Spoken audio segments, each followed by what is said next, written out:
Buenas tardes amigos de En Tus Propias Palabras, soy Alejandro Ruiz y bueno, ya lo saben, siempre tenemos el interés como ciudadanos de saber realmente cuáles son los derechos, cuál es la situación que tenemos jurídica, los medios de defensa que tenemos frente a lo que está pasando a nuestro alrededor, ya sea en materia política, en materia económica, en materia social, etcétera.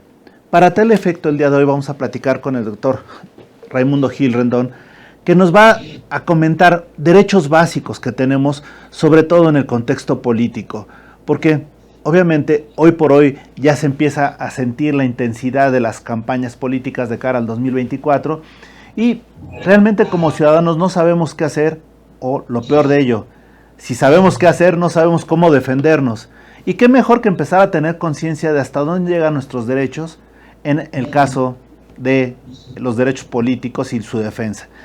Doctor, Raimundo, muchas gracias por aceptar esta entrevista y sobre todo por hablar con nuestro público sobre lineamientos básicos que debemos de conocer para la defensa de nuestros intereses. Muchas gracias, doctor Alejandro, por la invitación y con gusto damos nuestra opinión sobre los medios de defensa que tiene el ciudadano frente, sobre todo al abuso del poder de los órganos encargados de impartir justicia o del propio poder ejecutivo o poder legislativo, de los poderes que pueden invadir la esfera de competencia del ciudadano. En este caso, el derecho básico fundamental que está en la Constitución a votar y ser votado. O sea, hay dos dimensiones de los derechos políticos. Tú tienes derecho a ejercer tu voto a través de la votación individual, directa y secreta por la persona que tú escojas, ya sea presidente de la República, diputado o senador o gobernador. Pero también tienes el mismo derecho, se desdobla, para ser votado, o sea, para ser el representante que va a, digamos, a competir por un cargo público de elección popular, de los mismos cargos que acabo de mencionar: presidente de la República, diputado, senador, gobernador, presidente municipal, diputado local, etc. Frente a un abuso del poder, en este caso, de cualquiera de las instituciones, incluyendo partidos políticos, que son entidades públicas que pueden violar los derechos humanos de una persona que tiene derecho a ser designado por ser miembro de ese partido político, respetando el debido proceso. También puede ser que el candidato a presidente o a gobernador sea digamos, atropellado, sus derechos políticos sean violados, y entonces tiene el primer medio de defensa, que es el juicio de protección de derechos políticos electorales. Ese es el primero. Y el otro, que también es un medio de defensa, que nosotros conocemos estos medios de defensa como garantías constitucionales, porque están en la Constitución y son, digamos, en términos generales, los medios jurídicos, recursos jurídicos que tiene el ciudadano para hacer efectivos sus derechos humanos. El más conocido es el juicio de amparo, desde luego, pero en materia política no procede el juicio de amparo, procede otro tipo de amparo político que se llama juicio de protección de derechos políticos. Entonces, si a mí no me respetaron el debido proceso, digamos, algunos de los candidatos ya digamos, en la designación de parte del partido político, por las reglas que el propio partido tiene para elegir algunos de sus candidatos, puede promover un juicio de protección de derechos políticos. Y entonces el Tribunal Electoral va a revisar que se hayan cumplido los términos, las condiciones y los procedimientos señalados en la convocatoria para seleccionar el candidato de X partido político. Pero el medio que tiene de defensa se llama juicio de protección de derechos políticos electorales. Ahora, el otro juicio de revisión constitucional ante el TRIFE ya es contra, digamos, una autoridad, digamos, una sala regional del Tribunal Electoral o sala local de algún estado que viole los derechos políticos, entonces que no apliquen los principios constitucionales. Entonces ahí sí la competencia la tiene la sala superior del Tribunal Federal Electoral. Entonces ese es otro medio de defensa. Son los dos más importantes que tiene el ciudadano. Ahora bien, en el caso de leyes contrarias a la Constitución, pueden ser, o actos que violen la Constitución, y hay otros dos medios de defensa, pero no están al alcance del ciudadano, pero de los órganos de poder, es la acción de inconstitucionalidad y la controversia constitucional. Y también existe otro que se llama juicio político, cuando un funcionario público no ejerce sus funciones de acuerdo a la Constitución, se le puede llevar a cabo un juicio político, pero este se lleva a cabo ante el Congreso. Cámara de Diputados acusa, Cámara de Senadores sentencia. Es el llamado juicio político. Y otra vía, esos son vías jurisdiccionales. ¿Qué quiere decir jurisdiccional? Que son tribunales los que resuelven los casos. Y hay otro último que no es el tribunal, que es la Comisión Nacional de Derechos Humanos, también por violaciones a sus derechos humanos. Se ha dicho, pero no procede en materia electoral y en juicios de valoración de jueces. Ante la comisión nada más son un medio de defensa no jurisdiccional, quiere decir que no termina con una sentencia obligatoria, sino con una mera recomendación. Pues podríamos hablar que son los 6 medios de defensa de protección de la Constitución. ¿Y para qué se tienen? Pues para hacer efectiva la Constitución. O sea, para que tenga vigencia, vida real, la Constitución y no sea letra muerta. Entonces, efectivamente, como tú bien lo señalas, estamos en las postrimerías de la elección del 6 de junio del 2024 y ahorita hay una especie de, ¿qué diría yo?, preliminares estilo americano, pero que no están previstas en la ley electoral. En estricto derecho, aunque hablen y digan de otra manera a lo que le están, digamos, llamando los partidos políticos, o el frente opositor, pues la ley no lo contempla.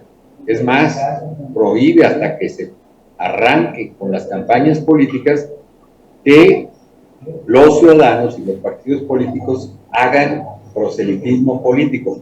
En otras palabras, ¿qué quiere decir? Pues que salieron antes de tiempo. ¿Sí me explico? Sí, claro que sí. No, electorales. Entonces, desde ahí, pues estarían violando, digamos, los derechos políticos electorales de otros ciudadanos que podrán interponer un juicio de protección de sus derechos políticos. Digamos, si un candidato quedó fuera de la contienda y considera que se violó el debido proceso, hay un candidato, ¿verdad?, oficial que conocemos que se queja de esta situación ante el propio partido. Si él considera que no le resuelven su queja o no es apegado a derecho al procedimiento, ni el proceso de encuesta, ni el medio de impugnación que levantó y tiene que agotar ante el partido político, podrá promover una demanda de juicio de protección de derechos políticos electorales. Y puede ser que el tribunal resuelva, pues, que violaron el propio proceso o procedimiento señalado en los estatutos de ese partido político. Entonces, se pueden violar los derechos políticos tanto por los partidos políticos como por las instituciones públicas. Incluso el propio Congreso de la Unión pudo haber expedido una ley contraria a la Constitución y entonces procede ante la Suprema Corte la acción de inconstitucionalidad, no ante el Tribunal Electoral. El Tribunal Electoral solamente tiene competencia para revisar actos, más no leyes. Raimundo. Sí, en instancias, y es, digamos, le llamamos en la academia el Tribunal Constitucional Electoral. Excelente. No es el tribunal. Raimundo, hay una inquietud que nos está haciendo favor de decir una persona que nos escribió. Ahora entendemos los caminos legales cuando están previstos, pero por ejemplo, llama mucho la atención que hay un candidato de un partido o de un frente, creo que se están refiriendo a Marcelo Ebrard, aunque no lo dicen, que dicen, oye, pero él se está quejando en su partido, o sea, o en su propio movimiento por una cuestión de que no respetaron sus derechos y hubo una situación irregular, válgase la redundancia. En ese sentido, ¿ahí procede ya una defensa jurídica o hasta ahora nada más procede una defensa interna en los estatutos que se crearon para este propósito? Es una defensa interna. Mira, hay un principio que también lo tenemos en el juicio de amparo que se llama de definitividad, porque el juicio de amparo es un juicio extraordinario de revisión de leyes o actos contrarios a la Constitución. Es el máximo medio de defensa que tiene el ciudadano desde el siglo XIX. Bien, el juicio de protección de derechos políticos es una emulación, es una imitación del juicio de amparo, pero como está prohibido en materia política el juicio de amparo, entonces se creó el juicio de protección de derechos políticos, ¿de acuerdo? Pero, habiendo principios constitucionales que regulan el funcionamiento de las entidades de interés público, que son los partidos, porque finalmente los que pagamos su gasto y su administración somos los ciudadanos que pagamos impuestos, pues por supuesto que ellos están sometidos a la ley y a su propia ley. Si ellos registraron sus estatutos y los están violando, poniendo sin conceder en favor de ese candidato, él está haciendo lo correcto, está agotando su medio de defensa interno a través del recurso de impugnación que hizo de las encuestas, y bueno, está esperando a que resuelva durante los plazos que señalan los estatutos de ese partido, y una vez que resuelva, si considera que está en contra, que la encuesta fue llevada a cabo violando todas las reglas del procedimiento que ellos mismos señalaron, entonces sí, contra esa decisión, para sostener que él es el candidato, puede promover un juicio de protección de derechos políticos y puede llegar a ganar, puede llegar a decir o repongan o tiene derecho a ser candidato. Se pone cosa buena. Lo malo es que se anticiparon, ese es el problema, que no respetan la ley. Ninguno de los partidos ni el frente opositor va a acabar con, así te lo digo como constitucionalista, se están adelantando. Pero qué prisa, ¿verdad? O sea, pero qué prisa ya ser candidatos cuando la ley señala sus tiempos. En ese sentido, Raimundo, y digo, antes de hacer la siguiente pregunta que nos está haciendo favor del público de hacerla, ¿por qué crees que sea, ahora sí que como ciudadano, tu opinión, por qué crees que se estén adelantando los tiempos? Pues es una manipulación de la ley, no sé, de parte de quien controla el poder político en ese partido, ¿verdad? Que es incorrecto, que es indebido. Así como ya se le señaló que no podría opinar en contra de ningún candidato, ninguna persona, más bien cualquier persona, aunque no sea candidato, porque todavía no son candidatos, pues también yo creo que el Tribunal del Instituto Electoral debió haberle llamado la atención al partido y decirle, no son tiempos para que ustedes hagan haciendo encuestas. Ninguno de los dos, ni el opositor ni el oficial. Entonces, pues es una burla a la ley y a los tiempos y a las instituciones. Así lo veo yo. Perfecto. Raimundo, hay otra cosa que nos está pidiendo el público que aclaremos. En este sentido, ¿qué te ha parecido el hecho de que se ventilen datos personales, económicos sobre todo, de una de las personas señaladas como posibles coordinadoras, precandidatos o como quieras llamarle? En este caso se refieren a lo que sucede con Xóchitl Gálvez. Bueno, evidentemente, cuando digo evidentemente, digo que el latín es el que vemos, vide es ver, que quiere decir que lo estamos viendo. O sea, es decir, estamos escuchando y viendo que están revelando situaciones que tienen el secreto, ¿verdad? Tienen el secreto, sobre todo, derecho a la intimidad privada, en la esfera privada de las personas. La autoridad no puede hacer más que lo que la ley le permite, y no le permite a ninguna autoridad revelar situaciones personales de una persona. Entonces, esto evidentemente por eso el tribunal le ordenó al presidente no volver a referirse a esta candidata, Xochitl, que tú mencionas, que no es ni candidata, ¿eh? De acuerdo. O sea, candidata porque abiertamente todos los ciudadanos nos damos cuenta que hablan de una candidatura, pero le están disfrazando los nombres, nos están engañando diciendo que es la coordinadora del frente, o bien que es el coordinador de la Ciudad de México, ahora García Harfuch, o que va a contender por la coordinación de la Cuarta Transformación. O sea, ¿por qué no llamarle a las cosas por su nombre?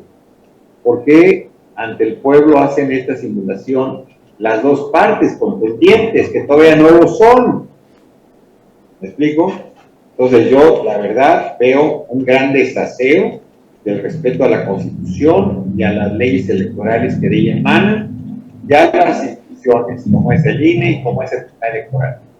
Y bueno, para mí que debería de haber intervenido el INE para decir, cuidado, no son los tiempos, no hagan encuestas, no hagan foros, no hagan nada. Espérense a que el árbitro les diga el silbatazo de salida. No sé si me explico. Los ciudadanos de aquí entendemos que hay un árbitro, que es el Instituto Electoral, y que hasta que él diga, como en el fútbol, empieza el partido, empieza el partido. No tienen por qué anticiparse. Esa es mi opinión muy personal. Siendo constitucionalista, que te voy a decir por qué estoy opinando así. Porque las instituciones electorales y los tribunales, este Tribunal Constitucional Electoral que tenemos, Tribunal Electoral, tiene que ceñirse a ciertos principios. Los principios son normas, principios, puntos de partida, no son reglas, no son leyes. Y uno de ellos es el principio de constitucionalidad. Y el otro es de legalidad. Entonces, desde mi perspectiva, mi opinión es que no se han ceñido, ajustado a estos principios. Los partidos políticos tienen la obligación de hacerlo porque son entidades de interés público, como señala la Constitución. ¿De acuerdo? Entonces, el tribunal y el Instituto Electoral, el árbitro, tendrá que actuar en consecuencia. Si considera que ya se han anticipado, que le llamen de otra manera, pero ya estamos viendo que son candidaturas definitivas, sin llamarle así, pues debe de resolver de alguna manera como la ley le marca, marcando multas o suspendiendo estas candidaturas. Raimundo, otro comentario que nos están haciendo es, no están reguladas en ninguna ley lo que son la información mañanera que vemos todos los días. Sin embargo, nos están comentando una persona que, ¿cuántas leyes te ha tocado ver que se hayan violado durante las mañaneras? Bueno, pues no llevo la cuenta porque no veo las mañaneras, pero se dice que oficialmente hay dos que yo conozco bien como experto constitucionalista. El derecho de réplica, que está en la ley reglamentaria del artículo 6 de la Constitución, que ya hay una resolución de un juzgado de distrito, está pendiente de revisión ante un tribunal colegiado, hay que esperar, no sé si ya se resolvió o no, en perjuicio de esa coordinadora del frente opositor que le llamas Xochitl. Bueno, ella en diciembre promovió una demanda patrocinada por una ONG, Litigio Estratégico, que dice, y sí es cierto, está detrás Claudia González Jr., y que le ofreció gratuitamente llevar esta demanda, una chica que trabaja ahí de la ONG que se llama Mónica, y bueno, pues es correcto, son litigios pro bono, yo los llevo, no cobro nada, simplemente es para abonar a la democracia y al Estado constitucional de derecho, que llevamos gratuitamente algunos maestros o litigantes. Es correcto, él ya lo hizo ella en diciembre, y en junio le conceden el amparo. El presidente es la autoridad responsable, que fue el que dio una información falsa de esta señora, ya de acuerdo al juez de justicia. Bueno, el presidente voluntariamente, porque prometió guardar y hacer guardar la Constitución, debió haberla recibido ya, no esperarse más meses hasta que resuelva el tribunal colegiado. Está sub judice, como le llamamos nosotros los abogados. el recurso de revisión, interpuso un recurso de revisión, está en su derecho. Y hasta que resuelva el tribunal colegiado, que es firme la sentencia, ahora sí, tiene que abrir las puertas del palacio, recibirla a la misma hora que dijo información falsa, por el mismo tiempo, en el mismo lugar, y dejar que ella aclare, que eso se llama derecho de rectificación. Esa es una. Otra, pues el estar hablando de situaciones personales de esta coordinadora, ¿verdad? Pues también parece que ya le dio una revolución del Instituto Electoral. Entonces tendríamos por ahí dos leyes que yo advierto que se violan: la ley de rectificación o réplica, ¿verdad? Y en todo caso alguna ley electoral que pudiera ser hablar mal de una persona, de una mujer, hablando situaciones erróneas, y entonces ella tiene derecho también que se le aclare por esa razón, pero por lo pronto ya lo suspendieron, ya dijo él que no podía hablar ni iba a hablar, porque no lo dejaban.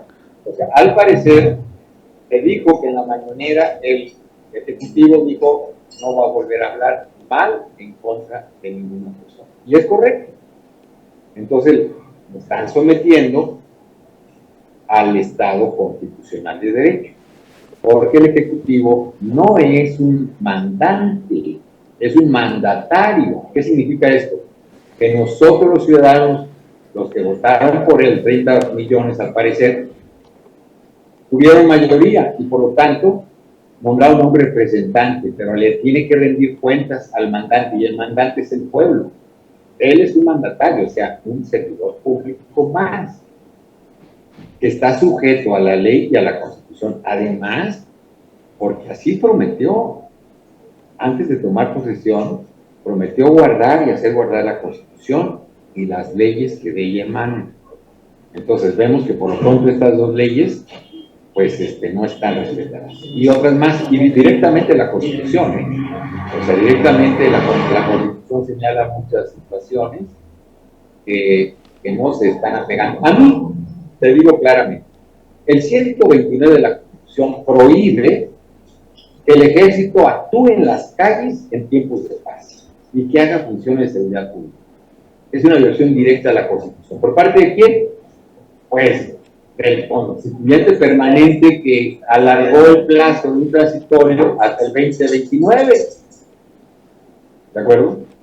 Y de ahí, pues que la Corte ya falló, efectivamente, en una acción de inconstitucionalidad y una controversia constitucional, que el presidente no pueda, más bien que la Secretaría de la Defensa no puede mandarle a la Secretaría de Protección. O sea, es competencia de los civiles y no de los militares. Y por otro lado, Raimundo, ¿qué pasa con cuando habla a favor de una persona, de un candidato, de un movimiento, incluso hasta de partidos?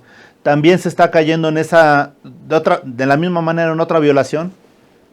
Pues evidentemente, porque no son tiempos electorales, y él es un ejecutivo, un mandatario, no un mandante. Él no puede ni debe de hablar de nadie, ¿verdad? Ni a favor ni en contra. Esa es mi opinión. Okay. No tiene competencia ahorita en situaciones electorales el presidente de la República. Él tiene que cumplir su mandato hasta el último día, trabajando por el bien de los ciudadanos, de todos los que votaron y no votaron por él, del bien de la nación. Ok, Raimundo, ahora te pregunto, dentro de lo que estamos viendo aquí los ciudadanos, esto pues de alguna manera es un hecho novedoso, no siempre, bueno, me parece que en lo que llevamos de vida, creo que esta es una situación extraordinaria en la historia de México. No se habían dado tantas violaciones en tan poco tiempo, o es al revés, o sí se había ocurrido. Mira, mi posición no ha variado, mi opinión tampoco. Yo por ahí del 10 de diciembre de 2018, en dos entrevistas que tuve en Financiero Bloomberg y en Milenio, opiné que no está prohibido que una persona quiera ocupar o ocupe o desplace a los otros dos poderes. Porque el artículo 16 de la Declaración Francesa, que es el paradigma del Estado constitucional de derecho, dice que para que exista una constitución democrática, deben de existir 3 poderes y garantías de los derechos. Entonces analizamos, si en el momento el Ejecutivo se tiene injerencia o absorbe el poder legislativo, pues ya no está respetando la democracia, ¿verdad?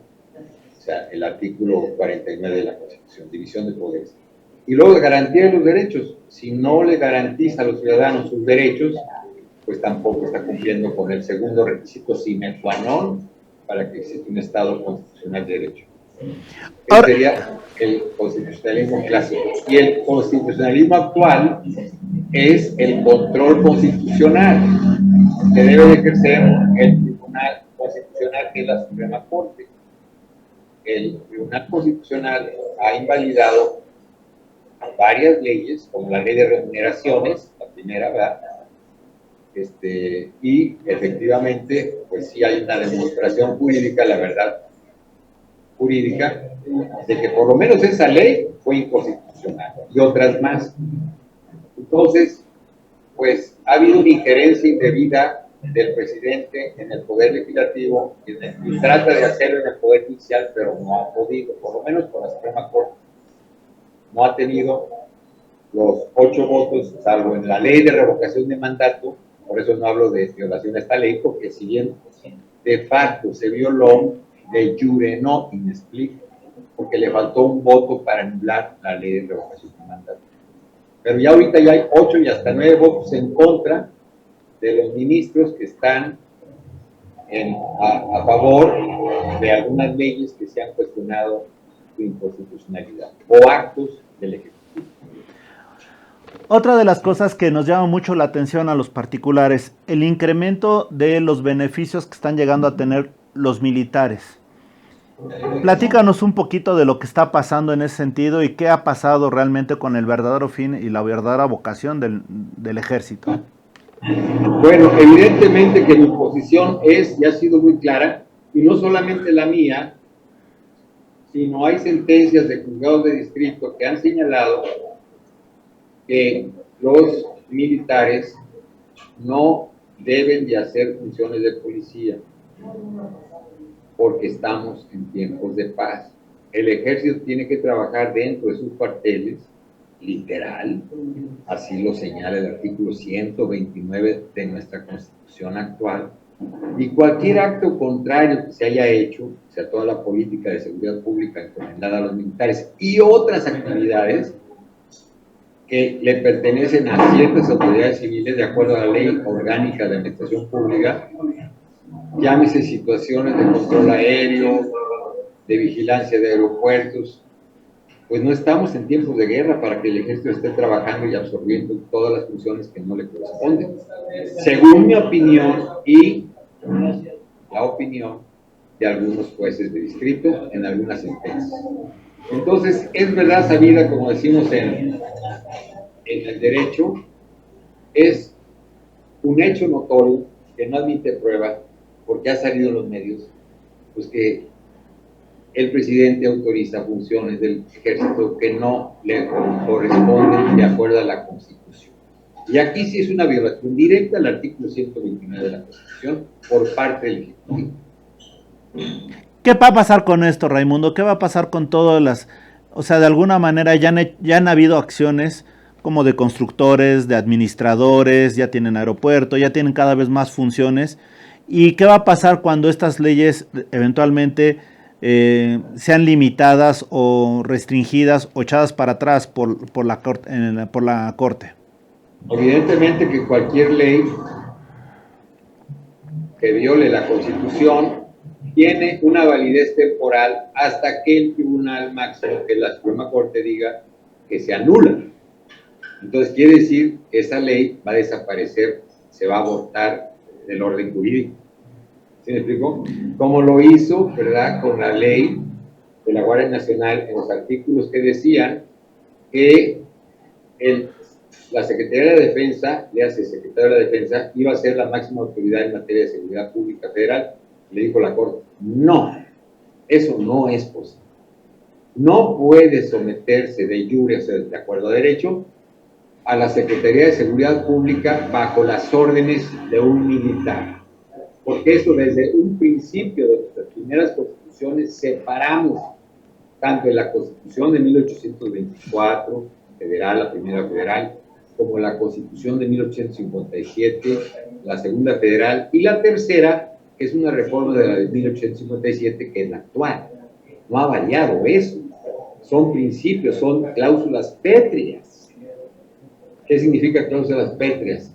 Piedras inamovibles, porque la Constitución se hace para siempre, hasta que hay una reforma por mayoría calificada de 2/3.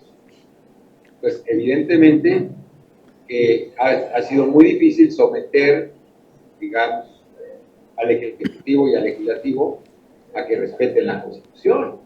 Pero hay pronunciamientos ya que son hechos conocidos por todos, que no admiten prueba de que no se ha seguido este respeto a la Constitución.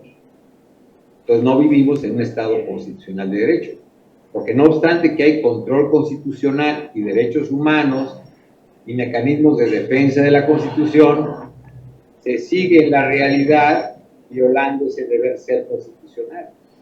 Lo ideal sería que respetaran la vida democrática y, sin necesidad de demandas, el presidente es el primer mandatario, que quiere decir primer servidor público que tiene que poner el ejemplo, es quien debiera respetar la Constitución y respetar los otros dos poderes. Me explico, en forma y en fondo. O sea, en la forma porque también hay actos protocolarios donde se les tiene que invitar a los otros dos poderes, como es la costumbre que también hace ley tradicional de México cuando nosotros festejamos un hecho tan memorable como es el inicio de la independencia de México. El inicio, porque la consumación fue cuando crece. Hoy, el 21 de diciembre, el presidente, el jefe del ejército trigarante, fue quien ya realmente nos dio patria, nos dio bandera y nos dio nombre. Me refiero a don Anastasio Iturbide, que está fuera de, digamos, que la historia oficial, pero no de la real. Ahí están los documentos. Él firmó el acta de independencia. Perfecto. Oye, Raimundo, y otra cosa, tú dices actos protocolarios, pero resulta que hay actos protocolarios en donde no fueron invitados ni los representantes del legislativo ni los representantes del judicial.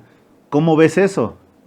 Pues mal, es un desaseo político, ¿verdad? Y es una falta de respeto también al espíritu de la Constitución, concretamente a la división de poderes, a la que estamos nosotros, de la que estamos platicando, y a la que me refería en aquellas dos entrevistas en 2018, que no podemos permitir que un poder o persona absorba a los otros dos, o los anule o los haga a un lado, y eso va en contra de un Estado democrático y social de derecho. Perfecto. Otra de las cosas que nos está consultando la gente, a la cual agradecemos que se dirijan con nosotros, ¿qué pasa con la famosa reforma al Poder Judicial y concretamente al voto de los ministros, al voto popular de los ministros? Bueno, mira, es difícil. Me han garantizado algunos expertos en derecho electoral, yo soy experto en derecho constitucional, pero dentro del derecho constitucional hay subespecialidades, como son los derechos humanos, como es el derecho electoral y otros, que de acuerdo a nuestra sobrerepresentación del 8%, ningún partido en el 2024 puede llegar a tener la mayoría absoluta. Esto es los 2/3 para cambiar la Constitución, que es una garantía que existe en nuestra Constitución. Entonces, por ahí podemos estar tranquilos que aunque llegara a ganar cualquier partido, no va a tener el control absoluto de las cámaras. No puede cambiar la Constitución, si no es de manera democrática y consensual. Eso nos da cierta tranquilidad. No sé si te contesté la pregunta, sí, o si me la para extenderme un poco adelante. No, está bien, Raimundo. Oye, Raimundo, hay otra inquietud y nada más me dicen, oye, ¿realmente no hay forma de que el actual presidente se extienda en su mandato? No, no hay forma, no hay forma. No hay forma porque la Constitución es tajante y lo prohíbe. Además es, digamos, es una decisión política fundamental del pueblo de México. O sea, la revolución se hizo por la reelección de Porfirio Díaz en 7 ocasiones. ¿Entiendes? Y él fue en la segunda ocasión que dijo que iba por la no reelección, entonces violó la Constitución y cambió la Constitución y ve lo que provocó una guerra civil. Pues yo lo veo muy difícil. Obregón también lo cambió la Constitución y se religió, pero pues una bala perdida por ahí terminó con su vida, ¿no? O sea, no creo que el titular del Ejecutivo actual pueda reelegirse. Perfecto. Directa. Otro de los inquietudes que nos están haciendo favores, prácticamente este mes es cuando estamos celebrando varias instituciones, entre ellas el Amparo. Y nada más me piden que si te puedes extender un poco en lo que significa realmente el amparo para los ciudadanos, en general para los ciudadanos y para el control de la autoridad a través del amparo. Pues qué bien que lo señalas, doctor Alejandro. El amparo es el medio histórico que tenemos los mexicanos para controlar el poder. ¿Me explico? Limitarlo para que no violen nuestros derechos humanos. El amparo nació en Yucatán en 1840 con el famosísimo Manuel Crescencio Rejón. Su nombre completo es Manuel Crescencio García Rejón y Alcalá. Él lo inventó y después lo llevó, entró en vigor en 41, después lo llevó su propuesta a 1847 cuando teníamos ya la inminencia de la invasión de los Estados Unidos. Y fue a Otero porque Rejón se fue a defender una acusación que le habían hecho en un periódico en Washington, que había sido traidor cuando había sido secretario de Relaciones, y él dice que en 3 ocasiones, por escrito, evitó la invasión de los Estados Unidos a México. Entonces, él se fue a defender de una acusación muy grave y no pudo sostener que fueran los jueces locales quienes tramitaran el amparo como se hacía en Yucatán. Entonces, Otero cambió y lo centralizó y dijo que sean jueces de distrito, jueces federales. Entonces, pues, desgraciadamente deformó el amparo en sus orígenes, pero aún así ha funcionado porque vivimos la verdad, en un centralismo real y en un federalismo virtual, no real. ¿Me explico? Y entonces los jueces de distrito del Poder Judicial Federal ha sido más respetable, más respetado, más profesional, y lo hemos visto con jueces de distrito que le han ordenado al Ejecutivo suspender actos y la tienen que acatar, porque si no acata suspensiones o sentencias, puede llegar a cometer desacato. Y ahorita sí la ley se cambió, la ley de amparo en 2013, donde ahora sí hay hasta 9 años de cárcel para cualquier autoridad que no respete una sentencia de amparo. Entonces el amparo nos protege, es el principal mecanismo de defensa que tiene el ciudadano de aquí. Otra de las cosas que me están preguntando es, hoy por hoy en el presupuesto de 2024 viene un endeudamiento brutal, se prevé, que realmente los diputados podrán o no ponerse de acuerdo, pero ¿qué hay de los ciudadanos? ¿Que no hay forma de que en un momento dado podamos impedir ese endeudamiento? Bueno, es un tema muy interesante, porque habría que plantear si se procede el amparo cuando entre en vigor la ley de contabilidad y gasto público o la ley de ingresos o alguna controversia constitucional, pero tendrá que ser interpuesta por algún órgano del poder, nada más digamos, el 33% que pueden hacerlo, de los diputados o los senadores. O sea, la minoría puede plantear la acción de inconstitucionalidad en contra de esa ley que autorice el Congreso para el endeudamiento del que me estás hablando, que al parecer son billones de billones. Entonces estamos hablando, creo que mencionaba el senador en su comparecencia de ayer, que fue muy claro y no hubo objeción, y esto en el Parlamento dice mucho, porque si tuviera objeción, la mayoría hubieran pedido y hacer uso de la tribuna. Pero él dijo, es una verdad evidente que ha habido déficit en todos los años, 5 años atrás, y que ahora piden una cantidad en empréstito, así lo dice literalmente, así lo firmó el secretario de Hacienda, no sé si escuché bien, 900,000 millones de pesos o 1,900,000 millones. Pero es muchísimo, o sea, porque se había dicho, según su dicho, que no iba a haber endeudamiento, que se había firmado por el gobierno, y sí vemos que sí va a haber endeudamiento, y sí le piden al Congreso la solicitud para préstamos, se llaman empréstitos. Entonces, es un tema muy delicado que yo creo que sí, como está la Constitución y los medios de defensa, sí hay manera a través de las acciones y las controversias constitucionales.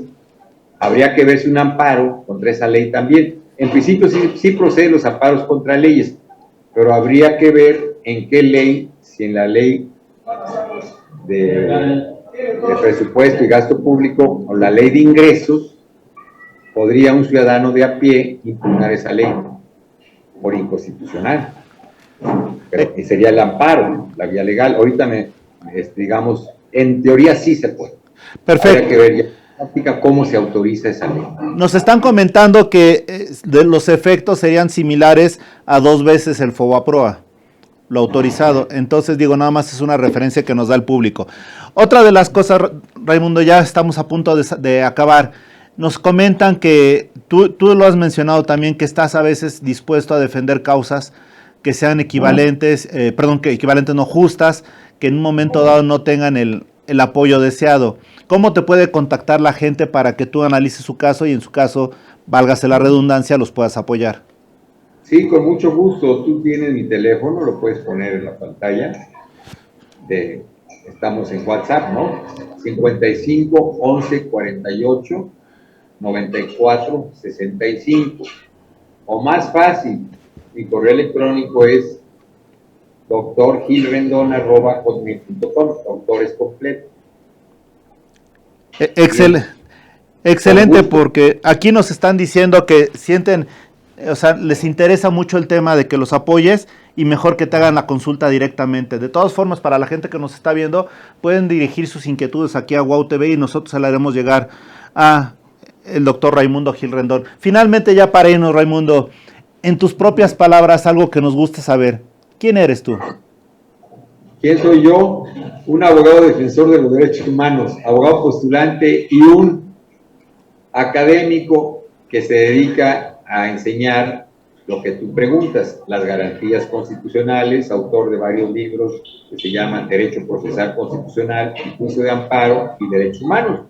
A eso me he dedicado desde que salí de la universidad en el doctorado, en 1998, a temas de derechos humanos, pero lo más importante, al amparo, que es la garantía para defenderlos. Es la única garantía para frenar el poder. No hay poder absoluto, no hay emperadores, no hay reyes. Es un presidente que tiene que ceñirse a lo que dice la Constitución, estrictamente. Y un juez que tiene que resolver cuándo, juez de distrito, se violó o no la Constitución. Y si está inconforme el presidente, interponga su recurso de revisión ante el tribunal colegiado de circuito, que es lo que está haciendo en el caso del derecho de réplica de la ciudadana Xochitl, de la que me preguntabas. Excelente. Raimundo, te agradecemos mucho. Nada más, perdóname, la última pregunta del público. ¿En qué editorial encuentran tus libros? En la editorial Ubiyus, Derecho Procesal Constitucional y el Amparo y los Derechos Humanos. Y en la nueva editorial Tirant, Blanche, mi último libro que se llama Control Constitucional y Derechos Humanos. Perfecto. Y Magro, el primer libro de mi tesis doctoral que se llama El Ombudsman en el Derecho Constitucional Comparado, que es un estudio en 24 países del defensor del pueblo, como le llaman en España, y nosotros le llamamos Comisión Nacional de Derechos Humanos. Excelente, Raimundo. Pues fíjate que también me están diciendo, oye, ¿crees que me pueda dirigir mi tesis? Bueno, mándenle sus comentarios a los correos y seguramente Raimundo ya les contestará. Por lo pronto te agradezco muchísimo. Porque el SNI me obliga por lo menos a dirigir 2 o 3 al año para mantener el subsidio. Espero que no me lo corten, pero bueno, estoy en uso de mi edad avanzada de 70 años y tengo garantía de la ley y del reglamento por 15 años más a partir del 2025. Entonces, si Dios me da licencia, pues puedo vivir y gozar de esta ayuda que me le he ganado de parte del Estado mexicano. Investigador a sus órdenes y también abogado postulado. Excelente, pues ya lo saben, si quieren, también ya estamos viendo la posibilidad de que coordine o dirija tesis o nos oriente. Muchísimas gracias, Raimundo. Agradecemos que hayas tomado la llamada, sabemos que está súper ocupado, pero entre amigos siempre tendremos el chance de platicar. Muchas gracias, Alejandro, y te deseo éxito y salud. Muchas gracias. Y gracias a ustedes que nos han visto. Les ofrecemos una disculpa por las pequeñas fallas técnicas, pero saben que el contenido es maravilloso y por favor, espero que realmente les sirva a ustedes. Nos despedimos del doctor Raimundo. Muchas gracias, Raimundo. Hasta luego, Alejandro. Hasta luego. Tarde. Gracias y gracias a ustedes que nos han seguido. Esto ha sido en tus propias palabras. Hasta la próxima.